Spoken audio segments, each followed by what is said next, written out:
My name is Chayce Pugh and I'm from Markham, Ontario. I'm a third generation air cadet. My father was a reservist in Alberta.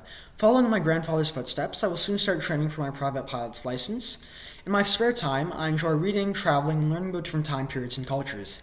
In particular, I love reading political biographies and reading history books. On my first trip to Europe, I toured the World War II landing beaches and war graves of Allied forces in Normandy, and I hope to continue my exploration of war history by visiting the World War I battle sites and memorials.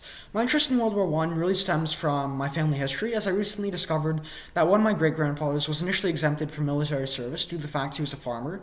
My other great-grandfather was conscripted under the Newfoundland Act of 1918. Though the war ended before either of them saw service, had they gone overseas and not returned, I would not be here today. My interest in World War I also comes from when I saw the musical All Is Calm about the Christmas truce of 1914. The excerpts from letters, diaries, and journals featured in this musical really made history come alive for me and caused me to view the war in a completely different way. I wanted to participate in the Vimy Pilgrimage Award program to learn more about the soldiers who fought so valiantly, soldiers who often weren't much older than myself. As an aspiring secondary school teacher, this tour will give me valuable insights and experiences that I can share with future students.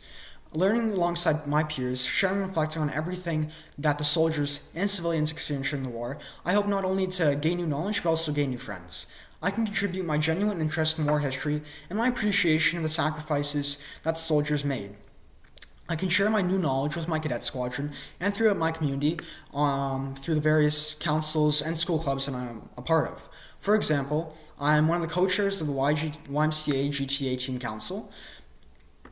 I will utilize my collaboration, communication, and leadership skills to become an ambassador for the Vimy Foundation to ensure that the legacy of the soldiers is not forgotten. I also plan to organize a fundraising concert for veterans by organizing a performance of 100 Years From Now, a musical created by a local theater company in my community, and it's about the soldiers' experiences during World War I, with a focus on Maybelle Simpson, who was the first woman to enlist in the Canadian Army Medical Corps.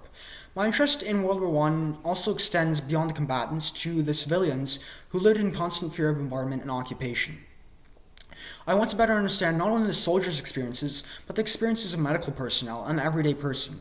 My elderly relatives have told me their World War II stories, like rationing food, war stamps, and practicing bomb drills. However, the only things I've heard about World War I come from what I've learned in history classes, what I've read in books, and what I've seen in media. This is why I want to see the actual artifacts, see the museums, and see the battlefields. I would like to hear more about the lives of the ordinary people and their daily struggles. How were the children affected? How were elderly people and women forced to take on new responsibilities to support the war effort? I admire their resilience and strength, and it's this tenacity and spirit of resilience that I would like to learn more about, how they endured in a total war in the face of uncertainty, scarcity, and grief. In a novel that I just recently finished reading, The Wars by Timothy Finley, Finley writes that ordinary people's greatness lies in their response to the moment. It is this power of the human spirit that I'd like to learn more about.